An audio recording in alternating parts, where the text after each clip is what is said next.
Hello everyone, welcome back to Radhika coaching classes. तो आज हम स्टार्ट करने वाले हैं अपनी न्यू सीरीज़ जो हमारी रहेगी चाइल्ड साइकोलॉजी। सीडीपी के जो नोट्स हैं चैप्टर वाइज में शॉर्ट्स जो मेरी वीडियोस होती हैं मैं उसमें अपलोड कर दूंगी डेली बेसिस पे, आप वहां से पढ़ लेना। और हम लोग जो डिटेल में स्टार्ट करने वाले हैं वो करेंगे हम अपना टीचिंग एप्टीट्यूड एंड पेडागोजी, जो आपके एचटेट में भी आती है और सीटेट में तो आपका आता ही आता है। ठीक है, तो चलिए बिना टाइम वेस्ट किए हम लोग स्टार्ट करने वाले हैं अपना फर्स्ट चैप्टर जो है आपका टीचिंग एप्टीट्यूड एंड पेडागोजी। तो हिंदी में इसका मीनिंग बता देती हूँ, ज्ञान कौशल मूल्यों का स्थानांतरण मतलब ट्रांसफ़र। तो इसमें सबसे पहले हमारा जो आता है वो आता है नेचर ऑफ टीचिंग, है ना। अब पहले तो हमें पता होना चाहिए टीचिंग मतलब आप स्कूल में जाते हैं, आप कॉलेज में जाते हैं या आप किसी इंस्टीट्यूट में हैं, आप टीच कर रहे हैं वहाँ पे, तो उसके क्या क्या फीचर्स होंगे, है ना। क्या क्या उसकी विशेषताएं होंगी, क्या होना चाहिए आपके टीचिंग में कुछ ऐसा कि बच्चे आपको पसंद करें, बच्चे आपके साथ इंटरेक्ट करें, है ना। वो फ्रेंकली आपके साथ हर बात शेयर कर सके एज अ टीचर। मतलब ऐसा होता है नॉर्मली कि बच्चे डरते हैं, कई टीचर्स ऐसी होती हैं कि वो अपने मन की बात ही नहीं बता पाते, है ना। तो आपको अपनी टीचिंग कैसे इफ़ेक्टिव करनी है, आपको क्या क्या चेंजेस करने पड़ेंगे अपनी टीचिंग में कि आपकी टीचिंग इफ़ेक्टिव हो, बच्चे आपको पसंद करें, आपका जो आप कंटेंट प्रोवाइड करवा रहे हो बच्चों को वो उनको पसंद आए, समझ आए, है ना। और टीचिंग के मतलब और क्या क्या पर्पस हैं, टीचिंग आपकी होनी कैसी चाहिए, तो उसके बारे में हम डिस्कस करने वाले हैं।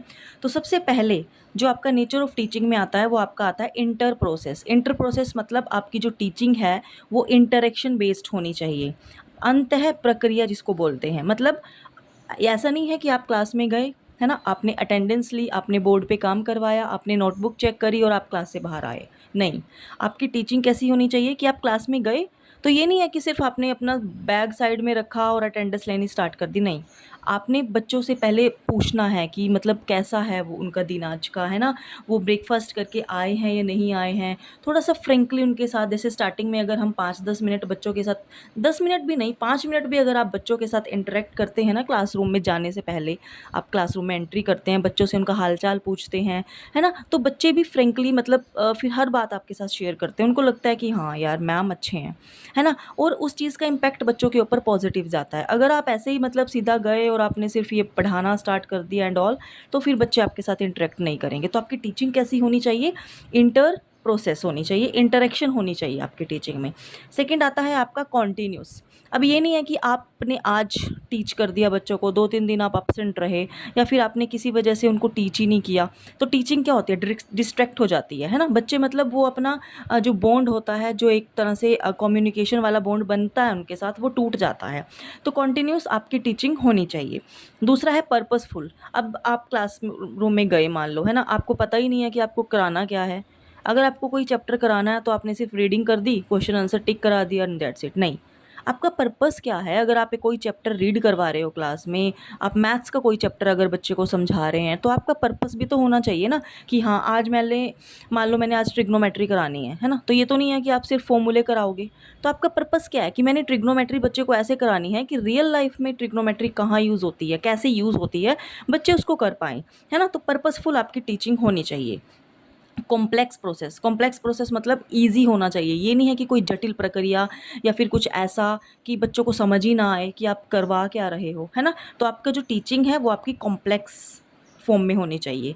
प्लान्ड और अनप्लान्ड मतलब टीचिंग प्लान्ड मतलब आप प्लान करके जाते हो पहले क्लासरूम में कि आपने क्या करवाना है, आज क्या समझाना है आपने बच्चे को, है ना। उस चीज़ का बच्चा कैसे यूज़ करेगा, उसके आप उसकी थॉट प्रोसेस कैसी है, बच्चे की थिंकिंग कैसी है उस चैप्टर को लेके, या फिर जो भी आप टीच करवा रहे हो क्लास में, तो आप पहले क्या करते हो, प्लानिंग करते हो, है ना। तो आपकी टीचिंग प्लान्ड और अनप्लान्ड दोनों ही होती है। क्यों? क्योंकि कई बार ऐसा होता है कि आप ऐसे ही क्लासरूम में चले गए, ये तो नहीं है कि हर ही टीचर प्लान करके जाता है, कई बार ऐसा होता है कि बिना हम लोग प्लानिंग के भी चले जाते हैं। तो टीचिंग प्लान्ड और अनप्लान्ड दोनों होती है।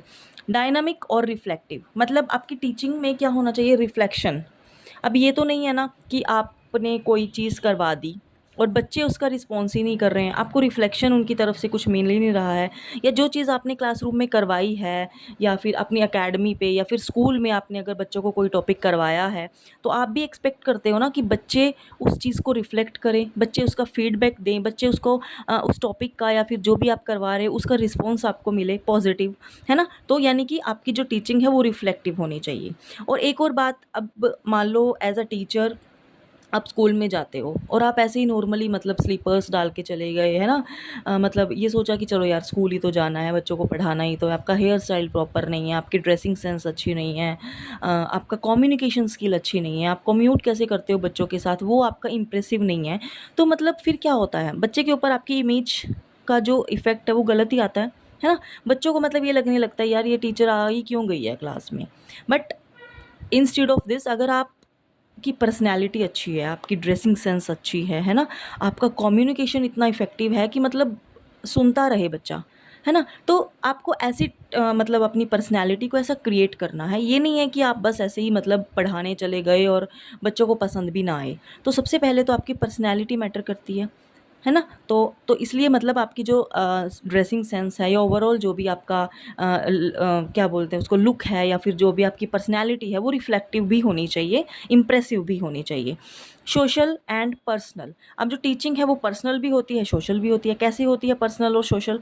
Personal sorry professional, sorry my mistake. Professional मतलब एक ऐसा होता है ना कि जो आप स्कूल में पढ़ाते हो, आप किसी एकेडमी पे अगर टीच करते हो, आप किसी इंस्टीट्यूट में अगर टीच करते हो, किसी यूनिवर्सिटी में, कॉलेज में आप टीच करते हो, तो वो टीचिंग क्या होती है? प्रोफेशनल, है ना, प्रोफेशनली होती है वो टीचिंग आपकी। तो इसको जो ये नेचर है आपका टीचिंग का वो प्रोफेशनल और सोशल में आता है।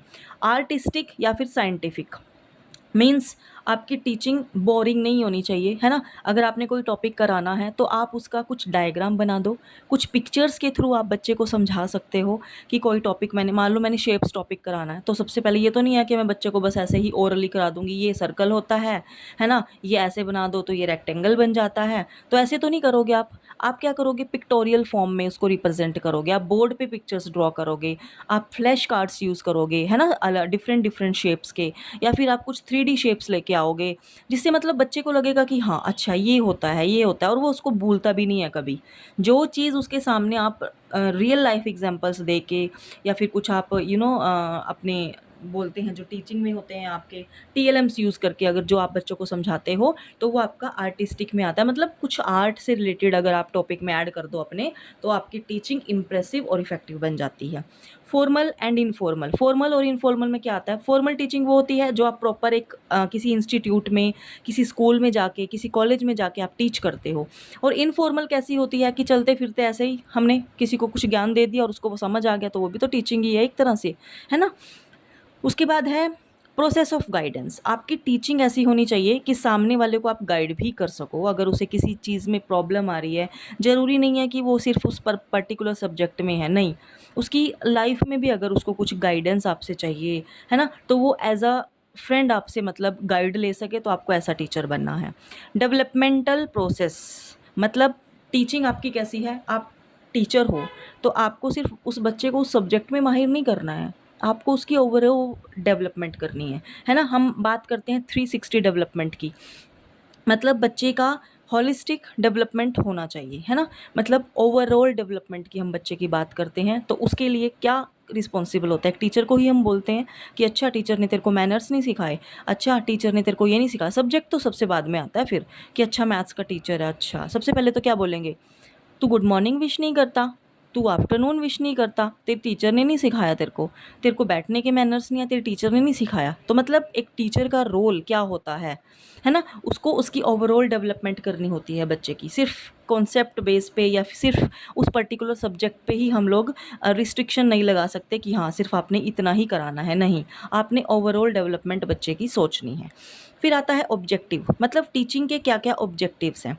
Desires change in student attitude, मतलब अगर आप टीच कर रहे हो तो आपको सिर्फ बच्चे का ये नहीं देखना कि वो सब्जेक्ट में माहिर हो गया है या नहीं, नहीं, आपने क्या करना है? उसका एटीट्यूड चेंज करना है, उसका सोचने का तरीका आपने चेंज करना है ना। वो हर चीज़ को पॉजिटिव वे में सोचे, वो पॉजिटिव रहे, वो उसकी इंटरेक्शन अच्छी हो, वो सोशली कैसे बिहेव करे, ये सब कुछ आपका किस में आता है? ऑब्जेक्टिव में आता है। आपको स्टूडेंट को ओवरऑल चेंज करना है, उसकी डेवलपमेंट करनी है आपने।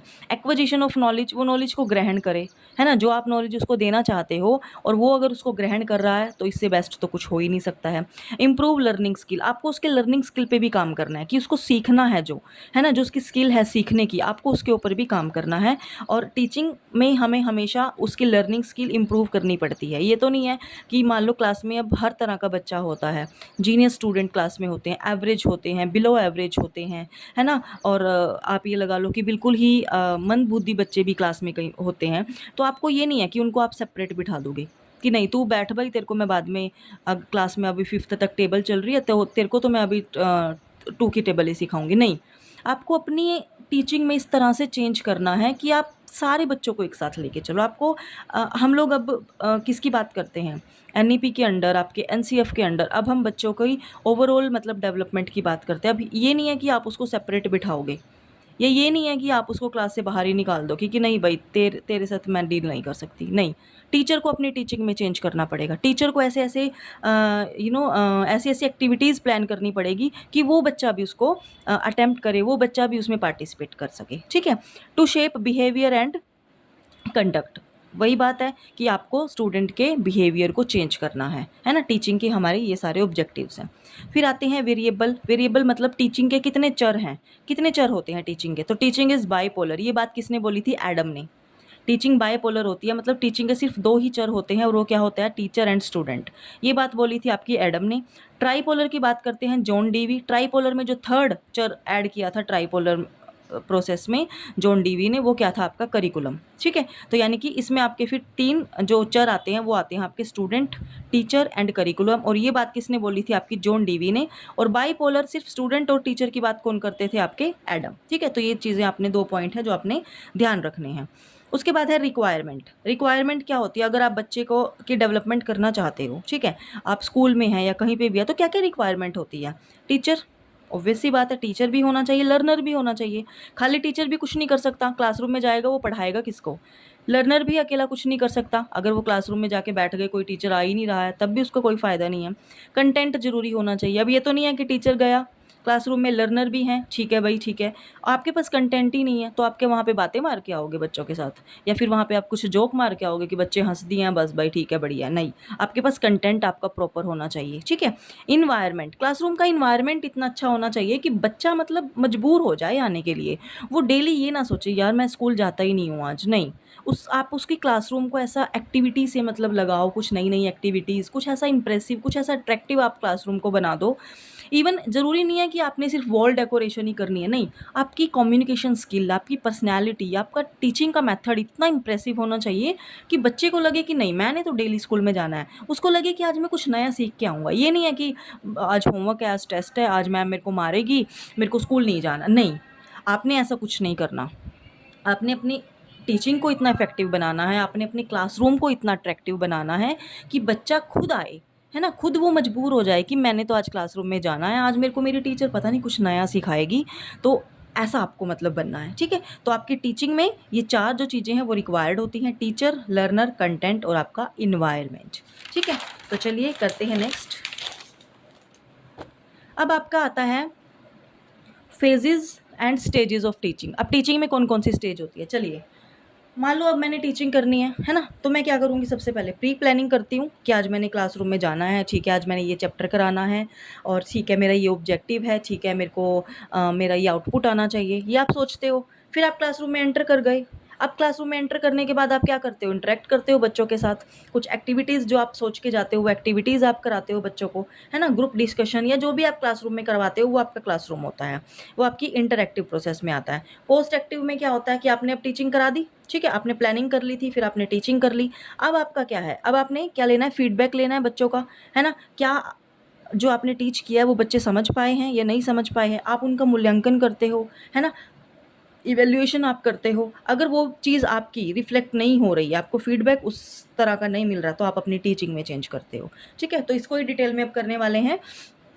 प्री एक्टिव, प्री एक्टिव मतलब प्री प्लानिंग। आप क्लासरूम में अब आपने एंट्री करनी है, तो एंट्री से पहले आप क्लासरूम में एंटर करने से पहले क्या क्या सोचते हो। सब नंबर 1 फॉर्मुलेशन या फिर फिक्सिंग अप गोल। अब आपका गोल होगा कुछ ना कुछ कि आज मैंने ये चैप्टर फिनिश करा देना है, इसके 5 क्वेश्चन है, ये 5 क्वेश्चन मैंने करा देने हैं बच्चों को, ठीक है। सिलेक्शन ऑफ कंटेंट, फिर आप कंटेंट सेलेक्ट करते हो कि मैं इस बच्चे को मतलब कंटेंट कि मैं कौन सा टॉपिक कराऊंगी, है ना। उसमें अगर ये 4 पार्ट हैं तो इसके 2 पार्ट मैं कराऊंगी, 2 पार्ट बच्चे करेंगे, तो यानी कि कंटेंट आप विषय वस्तु का आप चयन करते हो। अरेंजमेंट ऑफ आइडियाज़ या फिर स्टाइल, आप अपना स्टाइल पहले से ही कि अच्छा मैंने आज इस स्टाइल में कराना है, मैंने आज एक्टिविटी से बच्चे को ये टॉपिक समझाना है, या मैंने आज पिक्चर्स ड्रॉ करके कराना है, या मैंने ग्राफ पेपर पे कराना है, वो आप पहले से ही सोचते हो। टीचिंग स्ट्रेटेजीज मतलब अब मैं कौन कौन सी रणनीतियाँ अपनाऊंगी क्लासरूम में, तो ये सब कुछ आप क्लासरूम में जाने से पहले करते हो, ठीक है। फिर आपका आता है इंटरैक्टिव। इंटरैक्टिव, अब आपने क्लास में एंट्री कर ली है, क्लास में एंट्री कर लिया तो आप सबसे पहले क्या देखोगे, क्लासरूम का इन्वायरमेंट, ठीक है। सीटिंग जो है सीटिंग प्रॉपर है क्लासरूम में, है ना। आप बच्चे का क्या करते हो, डायग्नोसिस करते हो, मतलब बच्चा प्रॉपर कर रहा है या नहीं कर रहा है, उसका बैठने का तरीका, उसका सब कुछ, ये सब कुछ आप चेक करते हो। एक्शन रिएक्शन देखते हो आप बच्चे की, है ना। अब एक्शन रिएक्शन में क्या आता है, stimulus, presenting stimulus and feedback. Stimulus क्या होता है, उद्दीपक। प्रेजेंटिंग स्टिमुलस, आप उसको प्रेजेंट करोगे। Feedback and reinforcement. फीडबैक मतलब जो करा दिया आपने उसका फीडबैक भी लेते हो, है ना। तो ये आपका क्लासरूम में आता है जब आप क्लासरूम में एंट्री कर गई हो, आपने टीचिंग स्टार्ट कर दी है। पोस्ट एक्टिव में अब आपने सब कुछ कर दिया, आपने प्री प्लानिंग कर ली थी, आपने टीचिंग करा दी जो आपने कराना था। अब आप क्या करते हो, डिटरमाइनिंग द बिहेवियर चेंज। आप कुछ ना कुछ तो गोल, जैसे अभी यहाँ पे था फर्स्ट में ही कि गोल आप सेट करके आते हो कि आज मैंने ये टॉपिक कराना है, तो इस टॉपिक से बच्चे के बिहेवियर में क्या चेंज आएगा। तो आप सब लास्ट में पोस्ट एक्टिव स्टेज में ये क्या करोगे, आप चेंज नोटिस करोगे कि कितना चेंज आया है बच्चे के उसमें। फिर आप इवैल्यूएशन करते हो, बच्चे का आकलन आप करते हो, मूल्यांकन आप करते हो, है ना। फिर चेंजिंग स्ट्रेटजीज ऑफ टीचिंग। अगर आपको लगता है कि आज मेरे समझाने से या आज मेरे ये चीज़ कराने से बच्चे में वो चेंज नहीं आया जो मैं क्लासरूम में सोच के आई थी, तो आप क्या करोगे, अपनी स्ट्रेटजीज़ को चेंज करोगे। अपने जो टीचिंग का आपका मेथड है, जो आपका टीचिंग का प्रोसेस है, कैसे आप टीचिंग करा रहे हो, आप उसमें चेंज करोगे, ठीक है। तो चलिए, उसके बाद आता है आपका मैक्सिमम ऑफ टीचिंग, शिक्षण के सूत्र। मतलब टीचिंग होती कैसी है, टीचिंग कहाँ से कहाँ तक जाती है, स्टार्टिंग कहाँ से होती है, एंडिंग कैसे होती है ना। टीचिंग में आप क्या क्या कराते हो, सबसे पहले नॉन टू अननोन, जो चीज़ें आपको पता है, जो चीज़ बच्चे को पता है, जो चीज़ बच्चे को पता है पहले आप वहाँ से स्टार्ट करोगे, जो बच्चे को नहीं पता आप वहाँ तक उस बच्चे को लेके जाओगे, ठीक है। फिर आता है सिंपल टू कॉम्प्लेक्स। अब ये तो नहीं आप क्लासरूम में गए, है ना, कराना था शेप और आपने सीधे फॉर्मूले करा दिए और बोला कि चलो भाई करो सॉल्व, नहीं ऐसा तो नहीं होता ना।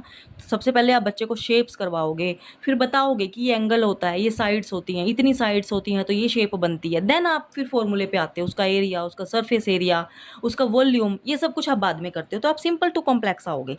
Concrete to abstract. कंक्रीट मतलब जो चीज़ें एट प्रेजेंट सामने हैं बच्चे के, है ना। मतलब जैसे कोई मान लो ऑब्जेक्ट रखा है, यानी कि जिसको बच्चे देख सकते हैं, टच कर सकते हैं, उसको सामने देख कर फिर आप एब्स्ट्रैक्ट पे जाओगे। एब्स्ट्रैक्ट मतलब आप आपकी थिंकिंग इतनी स्ट्रांग हो जाएगी बच्चे की कि वो मतलब ओरली उन चीज़ों को सोच करेगा, वो इमेजिनेशन जो एक होती है बच्चे की वो अच्छी हो जाएगी। यानी कि एब्स्ट्रैक्ट मतलब जो आप इमेजिन कर सकते हो, और कॉन्क्रीट जो आपके सामने एट प्रेजेंट चीज़ें प्रेजेंट हैं उस पर आप कुछ कर रहे हो। Particular to general. Particular to general मतलब किसी एक चीज़ को लेके चलोगे आप पर्टिकुलर, फिर आप जनरल एग्जाम्पल्स पे जाओगे। एनालिसिस टू जनरल, पहले एनालाइज करोगे, है ना, जो चीज़ आपके सामने है उसको आप पहले एनालाइज करोगे, फिर आप कहाँ पे जाओगे, जनरल। इम्पेरिकल टू जनरल, फिर induction to deduction, psychological to logical, whole to part, definite to indefinite, direct to indirect. अब ये क्या था जो मैंने एकदम से बोल दिया, एक्चुअली कैमरा थोड़ा सा हो गया था तो इसलिए। अब साइकोलॉजिकल टू लॉजिकल, पहले आप बच्चे को साइकोलॉजिकल फैक्ट्स बताओगे, है ना, ये ऐसे था, ये ऐसे था, तो लॉजिक्स तो बच्चे बाद में ही डेवलप करेगा ना। अब ये तो नहीं है कि आपने पहले ही लॉजिक्स बच्चे को गिनवा दिए कि ये था, ये था, ये था, तो बच्चा क्या हो जाता है वहाँ पे, बोरिंग फील करता है। तो पहले आप साइकोलॉजिकल फैक्टर्स बताओगे, देन आप फिर लॉजिकल फैक्टर्स पे जाएंगे। Whole to part. Whole to part मतलब पहले जो भी आप कॉन्सेप्ट कराना चाहते हो पहले उसका पूरा एक मतलब उसके बारे में बता दोगे कि इसमें आज हमने ये करना है। देन फिर आप आते हो, चलिए आज जैसे अब मैंने ये है, ठीक है, मैंने आपको चैप्टर स्टार्ट कराया साइकोलॉजी, है ना। तो साइकोलॉजी में अगर मैं ये बोलूँ अच्छा ये फर्स्ट डेफिनेशन है, ये सेकंड है, ये थर्ड है, नहीं, पहले साइकोलॉजी होती क्या है, इसमें हम करते क्या हैं साइकोलॉजी में, इसमें हमने बच्चे में क्या चेंज करना होता है, टीचर क्या क्या चेंज करता है, तो पहले हम ये डिस्कस करेंगे। देन हम टॉपिक वाइज एक एक टॉपिक पे जाएंगे, एक एक डेफिनेशन पे जाएंगे, ठीक है। डेफिनेट टू इनडेफिनेट, ऑब्वियस सी बात है आप डेफिनेट टू इनडेफिनेट जाएंगे, डायरेक्ट टू इनडायरेक्ट जाएंगे। तो चलिए ये था आज का हमारा टॉपिक। कल हम स्टार्ट करेंगे लेवल ऑफ टीचिंग्स। आपको मेरी वीडियोस कैसी लग रही हैं कमेंट करना ज़रूर भूलना मत। और मेरी वीडियोस को लाइक शेयर और सब्सक्राइब कर लेना मेरे चैनल को। अगर आपको ये ऐसी ऐसी वीडियो चाहिए, ऐसी मतलब अगर आपको पसंद आ रही है तो ऑब्वियस सी बात है आप सब्सक्राइब ज़रूर करेंगे। और कुछ अगर आप सजेशन देना चाहते हैं तो वो भी आप कमेंट करके मुझे बता सकते हैं। और अपने सारे फ्रेंड्स को जिनको भी एचटेट या सीटेट की जो तैयारी कर रही हैं और अगर आपको अच्छी लगती हैं तो आप उनको ज़रूर शेयर करना। Thank you, have a nice day.